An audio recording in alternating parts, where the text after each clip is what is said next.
Bonjour à tous, bienvenue au JT Pop. Aujourd'hui, double programme et on va s'amuser parce que souvent je vous parle de films sérieux, cérébral, intello ou juste prise de tête.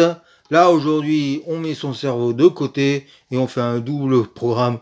Dolph Lundgren.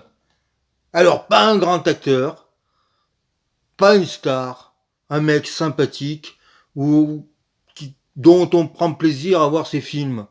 Alors, il a tourné souvent des films en duo ou en groupe. C'est les films les plus connus comme Rocky 4, Dans les griffes du dragon rouge, c'est ça. Ou bon, après il a fait quelques films solo où il est la star du film.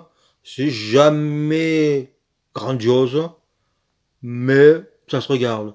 Dans l'eau, il y a Punisher, qui est très sympathique. Et dans ce DVD, acheté à Noz, c'est un DVD métropolitain, on peut trouver son meilleur film.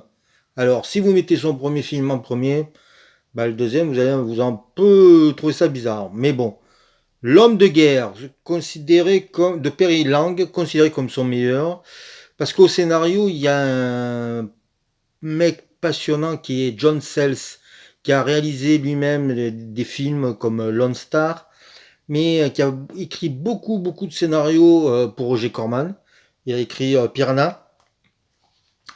Il a écrit La femme à la robe rouge qui vient de sortir chez Carlotta de Lewis Teague. Et il a aussi, alors là c'est pas Corman, mais c'est toujours pour Joe Dante. Il a aussi scénarisé Hurlement. Alors qu'est-ce que ça raconte l'homme de guerre? Eh bien c'est un peu les 7 mercenaires, c'est-à-dire des personnes qui doivent défendre une île contre une bande de margoulins qui veulent prendre l'île parce que eh ben, tous les mouettes viennent faire caca dessus. En fait, ils veulent faire fortune sur le guano. Voilà.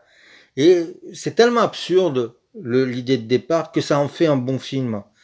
Et c'est pris au premier degré, l'image est belle. Vraiment, c'est un film à voir, à découvrir. Et il y a Catherine Bell, donc déjà c'est pas mal. Et ouais, c'est un vrai bon film, on s'ennuie pas une seconde. Quand ça bouge, ça bouge.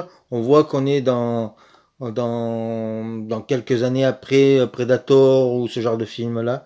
Mais vraiment, c'est bien. Bon, le deuxième, c'est moins bien, hein, faut le dire. Le deuxième, c'est Tas d'urgence, c'est réalisé par Frédéric Forestier. Alors, c'est tourné entièrement en studio. Je pense que c'est tourné en studio dans un pays de l'Est. C'est une histoire de voilà, c'est le semeur de riz. Il a jeté dedans le semeur de riz, c'est-à-dire qu'il a déversé du riz pour que les ch'tis d'enfants puissent manger. Il est puni.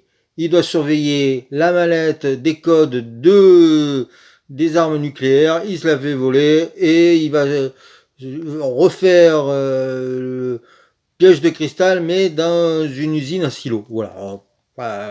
Il y a Roy Scheider qui cachetonne. C'est tourné, comme je vous dis, dans un pays de l'Est. Ce qui est bien, c'est qu'il n'y a pas trop de CGI. Ça pète, c'est rigolo, ça se prend pas au sérieux.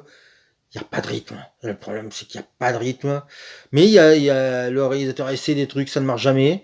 Mais on s'ennuie pas. En même temps, on s'ennuie pas. Donc, ça se regarde. Moi, je serais si vous voulez vous faire le double programme Dolph Lundgren, faites état d'urgence en premier, vous verrez un petit machin, un apéro, et vous attaquez le plat principal, le petit bijou, l'homme de guerre de Perry Lang.